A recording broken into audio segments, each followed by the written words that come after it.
Next is a class from the Sri Chaitanya Charitamrita, Madhya-Lila Volume 8, Chapter 20, Text 118, given by His Divine Grace A.C. Bhaktivedanta Swami Prabhupada, recorded in November of 1966 in New York.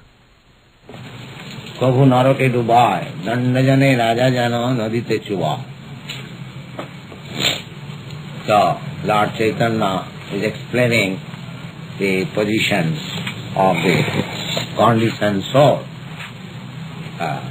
They are completely under the grip of this material nature, and just like one is seated on the car and the driver drives him. If the driver is not under control, he drives him anywhere, to any hell. Similarly, we are sitting on this car of this body, supplied by the material nature, and she is driving anywhere. Sometimes up, sometimes down, and this way we are suffering life after life, birth after birth. This is our condition. We are not independent, completely under the stringent laws of material nature. So, Danda Jani Raja Jano Naviti Chuba. The example is very nice, that a culprit is drowned in the water, again taken for some time to take breathing. He was suffocating nature, and he is not meant to be killed, but he is given suffering that way. So, material nature is giving us suffering, miseries like that. Bhayam ditiyabhiniveshatasya ishadapitasya vipajjaya smritihi tanmaya ato buddha abhajetyam bhaktaikaesam gurudevatatma. Therefore, Srimad Bhagavat is giving direction. Then bhayam ditiyabhiniveshatasya. When we are forgetful of Krishna consciousness, when we think that there is no God, this matter is everything. This material manifestation which we see, that is everything, all in all. And there is no Lord, no, supreme controller. When we think like that, that begins, that is the point of our anxiety, beginning of anxiety. Why? Fearfulness. We are all fearful because as we have got these bodily necessities, we want to eat something, we want to sleep.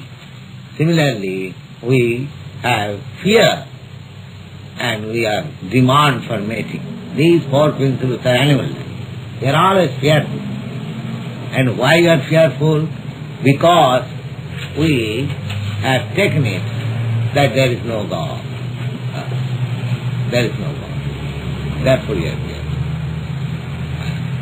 Just like a forlorn child, when he thinks that my father and my mother lost, he might have experienced a child lost, he cries. He thinks himself, I am helpless. Where is my mother? Where is mine? Similarly, when we are helpless, we are fearful. And those who are Krishna conscious, they are not helpless. They know above me there is Krishna. And Saranagati, surrender means to have firm conviction that Krishna will protect me. I am engaged in Krishna's service. So Krishna will give me protection. If I work in some ordinary man's service, he gives me protection. Don't you think if you work for Krishna, he will not give you protection? Because we have no faith. Therefore we are seeking protection from elsewhere. Krishna is able, he says, Aham tam sarva papi bhama khayashami, I shall give you protection from all sinful behavior. But we have no faith. We are thinking, it is written in the Bhagavad Gita, that's all.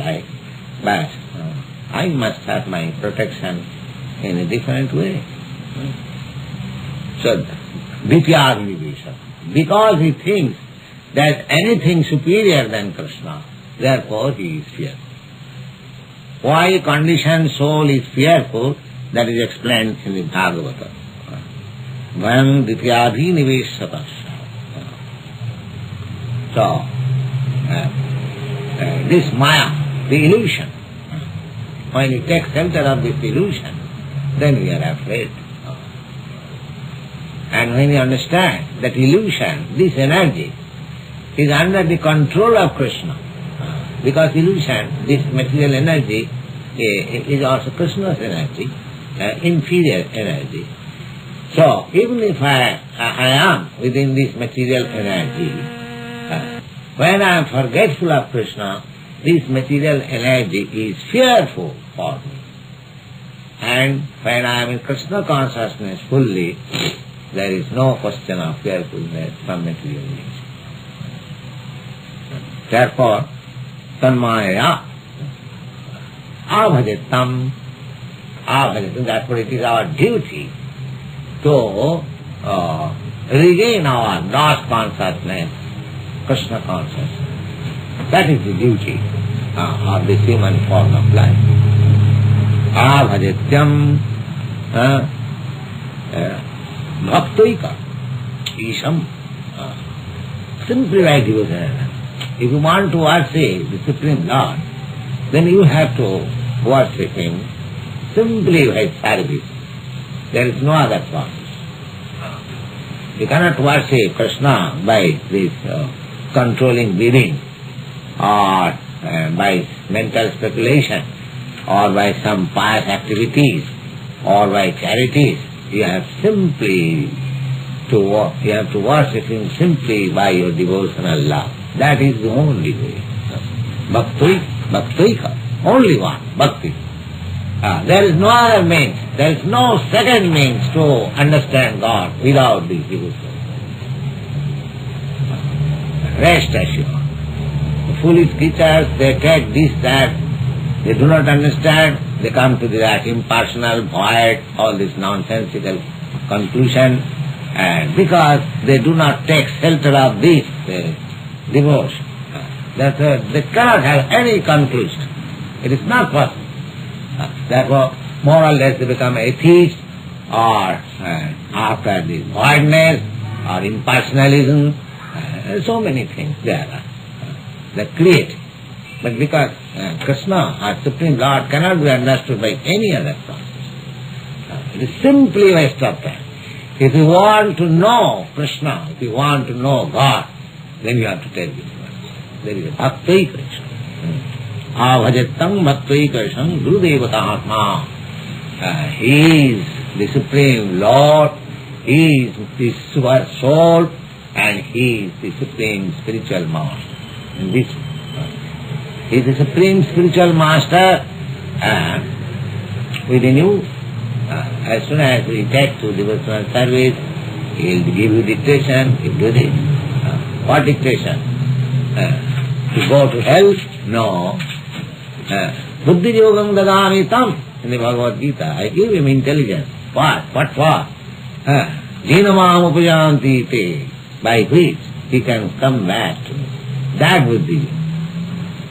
He'll help you. If you think something, if you take seriously about your case, if you are fully surrendered, then he will direct you in such a way that you cannot go elsewhere except to him. Even sometimes you may find that he is doing something against my will. I have got my personal experience. I never accepted that I shall become a sannyasi.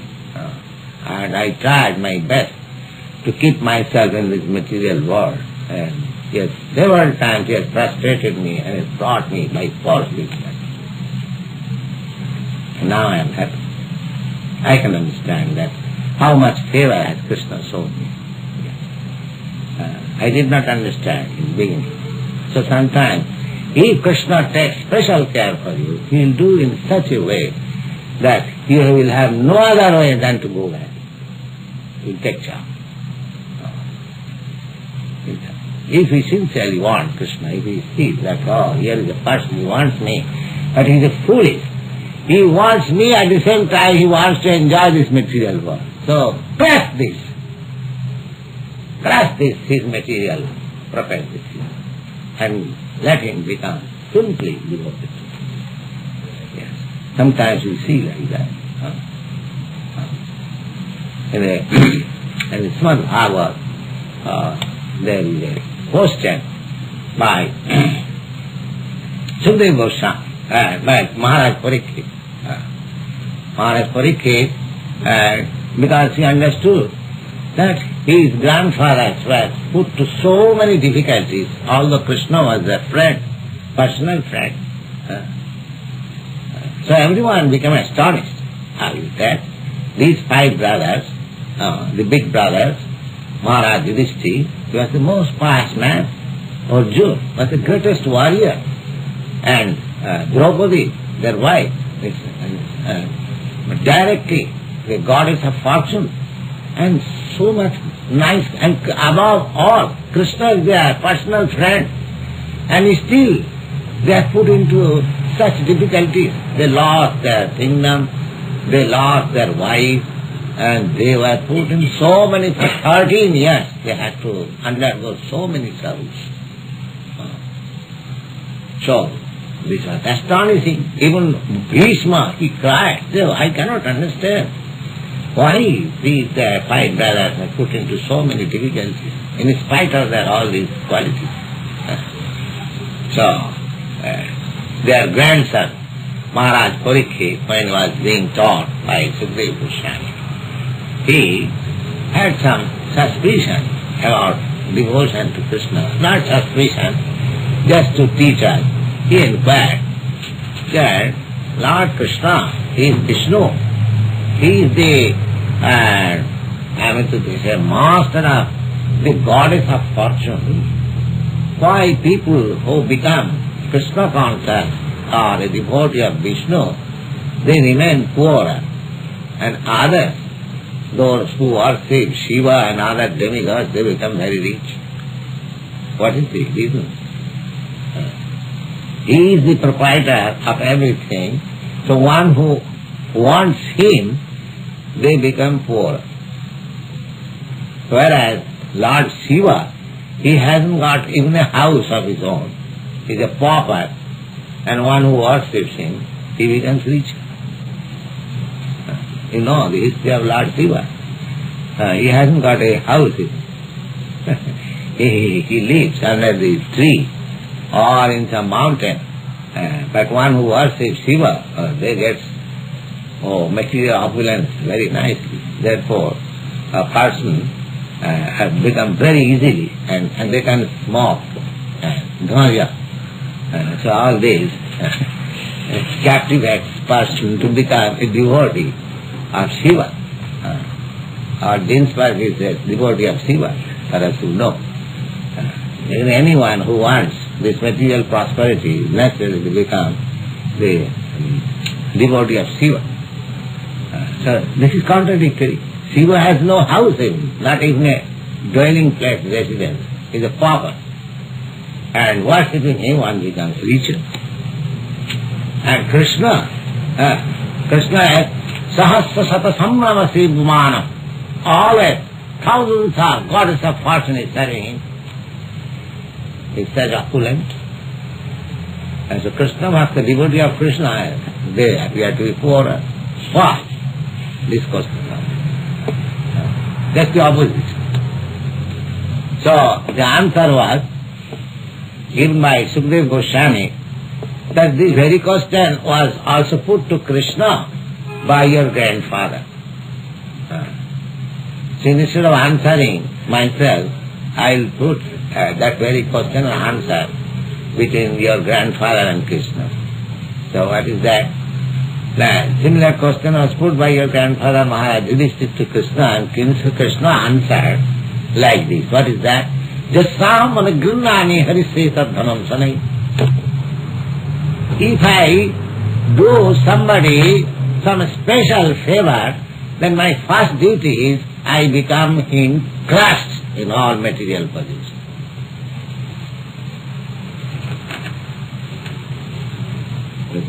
Why?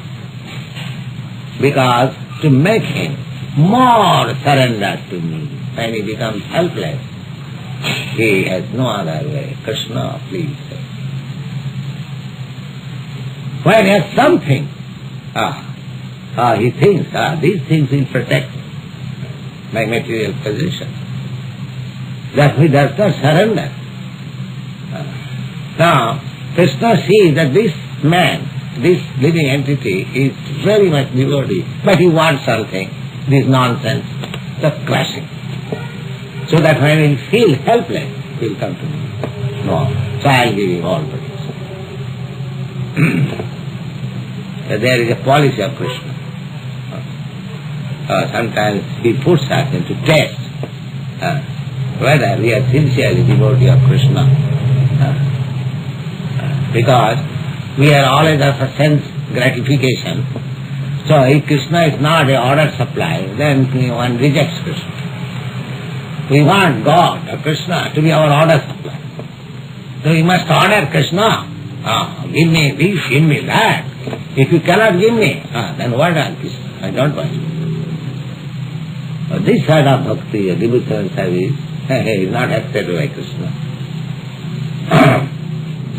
Now this Goswami, this Sanatana Goswami, there's a nice story about Sanatana Goswami, of whom we are now studying.